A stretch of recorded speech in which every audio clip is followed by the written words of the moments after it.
Buenas tardes, ingeniero. Buenas tardes, compañeros. Mi grupo va a hablar sobre la energía geotérmica de una casa.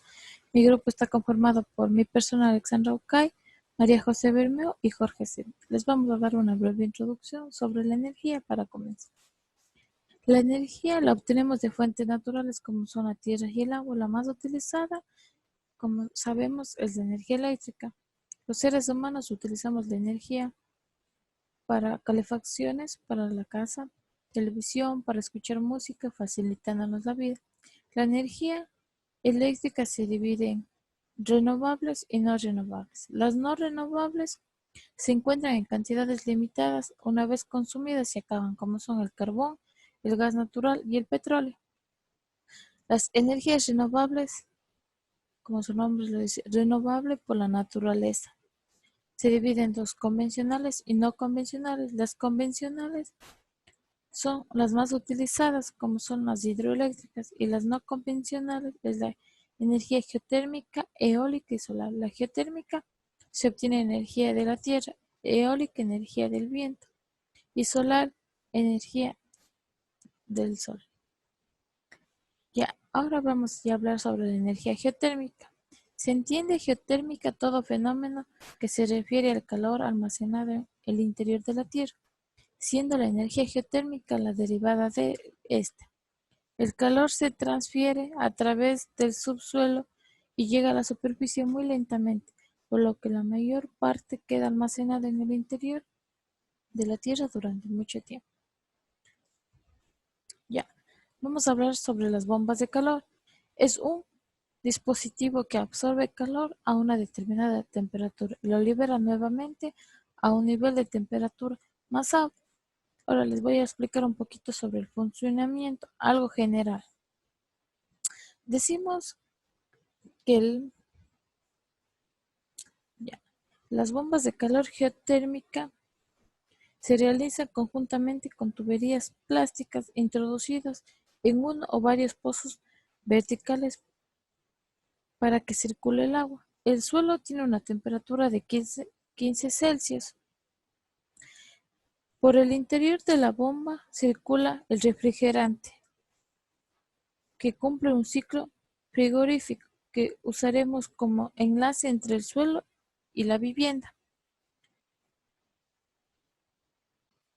La energía geotérmica gratuita captada por los pozos es transferida a la máquina geotérmica gracias a un intercambiador de calor que se le denomina evaporador, como pueden observar aquí. El evaporador y el refrigerante entran en un estado líquido y sale convertido en gas. Aquí de líquido pasa a gas. El compresor, una vez el refrigerante adquiere la energía del pozo, entra en el compresor en el estado comprimido, elevando su presión y su temperatura. Ya, este es el compresor. El compresor es el elemento que consume la mayor parte de energía eléctrica del sistema y cuanta mayor temperatura necesite a la salida del mismo, mayor será el consumo de energía. El condensador es esta que está aquí, que se le puede ver de rojo. Dice, el refrigerante a la salida del compresor se encuentra con su nivel máximo de energía y es introducido en otro intercambiador de calor que se le denomina condensador. ¿Qué pasa?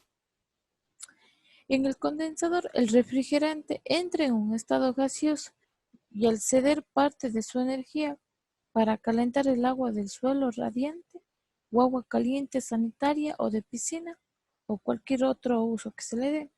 Finalmente sale del condensador y el refrigerante entra en una fase líquida a través de un dispositivo que lo expansiona hasta perder bruscamente presión y temperatura. Aquí pasa la válvula. El refrigerante vuelve a estar frío y preparado para iniciar el ciclo nuevamente, capturando el calor del terreno. Ya. Las bombas de calor. Vamos a hacer una comparación entre las bombas de compresión y las bombas de absorción. Como anteriormente les mencioné 4 elementos, entonces funcionan de la misma manera estos dos. Las bombas de compresión cumplen la misma función, a diferencia que las bombas de absorción, donde se diferencia por no tener un compresor, sino por poseer un compresor termal. Cumple la misma función hasta llegar al compresor termal, donde pasa el agua refrigerante hacia una bomba. Este es el compresor termal. Pasa hacia una bomba, después baja hacia un generador que está aquí, es este. Y vuelve a cumplir el mismo ciclo hasta que la temperatura se eleve y de ahí sale. Y vuelve a cumplir el mismo ciclo de esta manera. Ya. Ahora les vamos a hablar sobre los sistemas de instalación. Existen 3 tipos: instalación de aire libre, instalación por interior y instalación dividida. Los sistemas de fuentes de calor. Las fuentes de calor para la utilización de energía geotérmica superficial, como pueden observar en las imágenes, hay 2 tipos: sistemas cerrados y abiertos. Los sistemas cerrados hay de tipo horizontal y vertical, y los abiertos se dividen por 2 polos. Complementar lo que estaba diciendo mi compañera, también vamos a tener los intercambiadores de calor. Estos van a dar las capacidades específicas de extracción de calor. Para esto vamos a tener una tabla en la que están las pautas de las posibles extracciones, tanto para sistemas pequeños como para los diferentes tipos de suelo, como lo podemos ver aquí.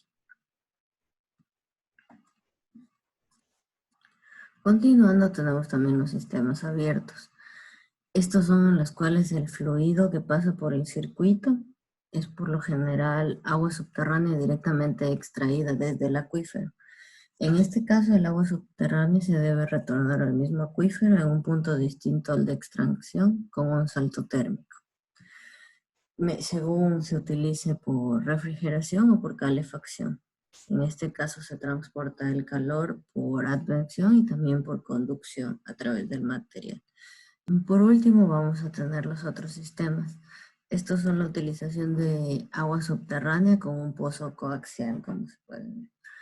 A continuación vamos a ver las pautas para realizar un sistema de estos. Nos vamos a basar en de lo que es una bomba de calor, la cual sería una máquina térmica que extrae calor de una fuente fría a otra caliente con una gran eficacia. Las bombas de calor aprovechan la energía de una fuente natural, tanto como el aire, agua o la tierra, para climatizar las estancias interiores. Lo que son los intercambiadores de calor, los cuales son dispositivos que transfieren calor siguiendo el gradiente de temperatura entre 2 o más sustancias. Al mismo tiempo, estas van a permitir un cambio de estado termodinámico, de enfriamiento, calentamiento, evaporación y condensación. Ahí podemos ver un ejemplo en la imagen. Uno de los medios de trabajo de este sistema son los refrigerantes. La mayoría de los equipos de climatización trabajan con clorofluorocarburo semihalogenado llamado comúnmente R22. No es posible encontrar un refrigerante puro con las características de este y que no dañe la capa de ozono. Actualmente los gases de HFC son utilizados en el mercado, aunque producen también gases de efecto invernadero. Los que mejor se adaptan a las características termodinámicas del R22 que se usaba comúnmente son el R407C y el R410A, que se los usa como sustitutos del R22. Uno de los sistemas generales es la calefacción con bomba de calor de aire de escape a aire de entrada. Aquí se cubre toda la demanda de energía de calefacción de los espacios calentando el aire de entrada y también puede cubrir la demanda de agua caliente. En el aire de entrada se calienta por el condensador de la bomba de calor para luego transmitir el calor dentro de la vivienda. En el modo de refrigeración este proceso se invierte respecto al modo de la calefacción, pasando el evaporador a captar el calor del interior de la vivienda y a cederlo a través del condensador hacia el exterior. Para reducir la formación de hielo en el evaporador, se coloca un intercambiador de calor acoplado a la tierra entre el aire ambiente y el intercambiador de calor del aire de escape. Si hay suficiente energía de calefacción disponible ya dentro de la casa, la bomba de calor trabaja en la generación de agua caliente. Además, se puede utilizar un sistema solar térmico adicional para generar agua caliente sanitaria. Durante los periodos fríos y nublados en invierno, un calentador eléctrico sumergido está disponible como respaldo para el suministro del agua caliente. Sistemas de bombas de calor para calefacción y refrigeración. El funcionamiento de las bombas de calor se puede revertir y también se usa para el enfriamiento de espacios, como lo habíamos mencionado anteriormente. El calor se transfiere desde la edificación hacia el suelo. Para sistemas diseñados con una capacidad de enfriamiento regular durante todo el periodo del enfriamiento, el calor de la vivienda puede transferirse al suelo, por tanto la edificación se enfría, como se ve en el modo de refrigeración número 1. La bomba de calor funciona como una máquina de refrigeración. El evaporador de la bomba de calor enfría el aire del espacio y el calor generado se transfiere al subsuelo, como se muestra en el modo de refrigeración número 2. Entre algunas áreas de aplicación de este sistema de climatización tenemos la calefacción de espacios, en donde se utilizan las bombas de calor accionadas con ayuda eléctrica. Las bombas de calor de espacio individual utilizan el aire ambiente como fuente de calor y en su mayoría se fijan directamente a la pared del espacio donde se quiere calentar. El agua caliente doméstica utilizan el aire ambiente como fuente de calor y normalmente se instalan en las habitaciones del sótano a temperaturas inferiores a los 7 grados centígrados. La bomba de calor deja de funcionar y la calefacción eléctrica se hace cargo y procede al calentamiento del agua. La calefacción y el agua caliente. La opción más barata es el suministro de calor para el agua caliente y la calefacción de espacios utilizando la misma bomba de calor. Régimen de calor en suelo cercano a la superficie. Debido a la extracción artificial del calor en el suelo desde la superficie mediante una bomba de calor, se genera una alteración del régimen de calor en el suelo. Por lo tanto, la pérdida de calor debe ser equilibrada con un flujo de calor ambiental natural. ¿Qué es estos flujos de calor ambiental natural? Pues son la energía solar y la energía geotérmica que existe en el subsuelo. Las bombas de calor acopladas a la tierra pueden funcionar de manera constante extrayendo el calor del suelo, el cual se equilibra con este flujo de calor ambiental. En general, las ondas de la Tierra, como se pueden observar en el gráfico de alteración de la temperatura del suelo durante algunos años, proporcionan un suministro de calor duradero si el diseño se lo hace de una manera correcta. Lo que podemos ver aquí, en la cual las variables van a ser la temperatura superficial, la temperatura media del fluido a la salida y a la entrada. El calor específico es el Cp, el M es el fluido másico, el U es nuestro coeficiente global de transferencia de calor y el AS es el área de contacto de todo el mundo.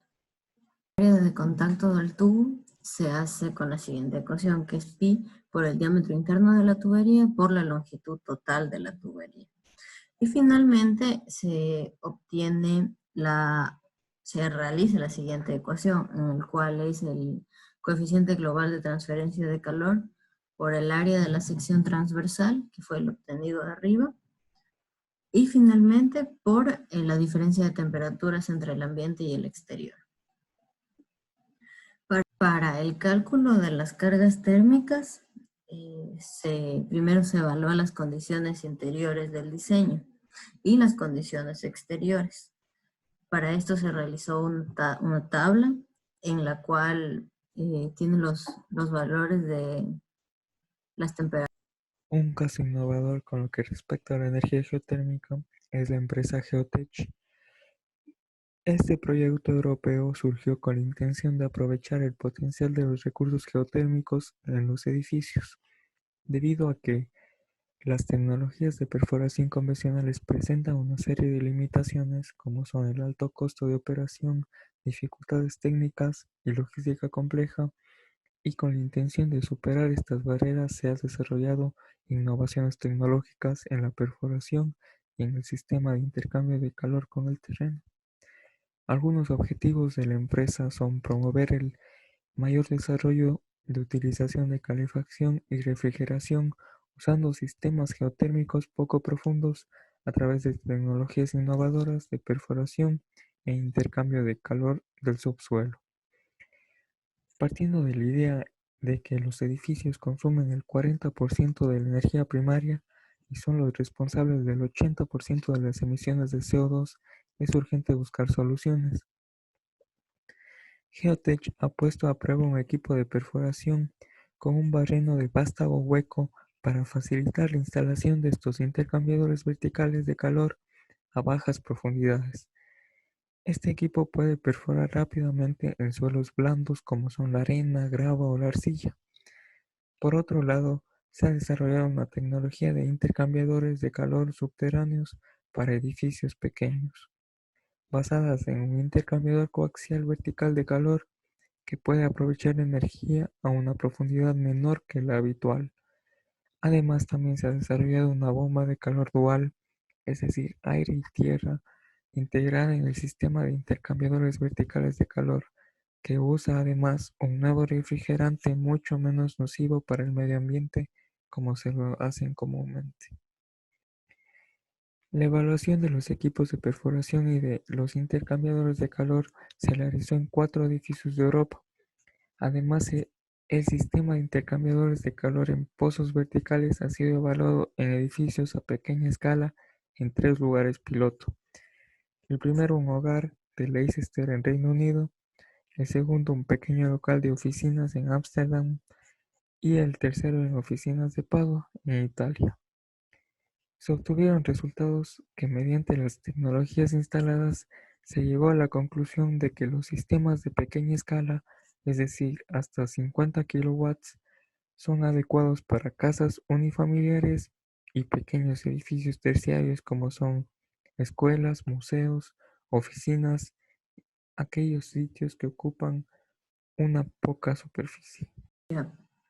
As conclusions, we have that the geothermal energy is a solution of air conditioning and many other uses.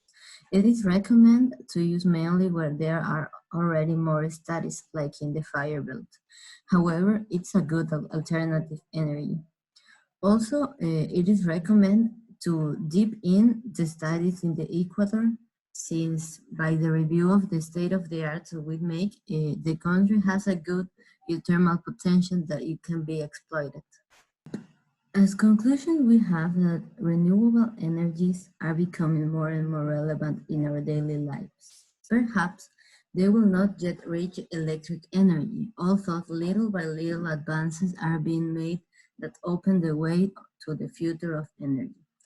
Geothermal energy is a renewable energy source that takes advantage of the heat that exists in the subsoil of our planet.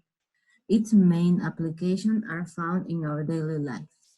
To heat and to obtain hot water in an ecological way, both in large buildings, offices, factories, hospitals, etc., and in homes.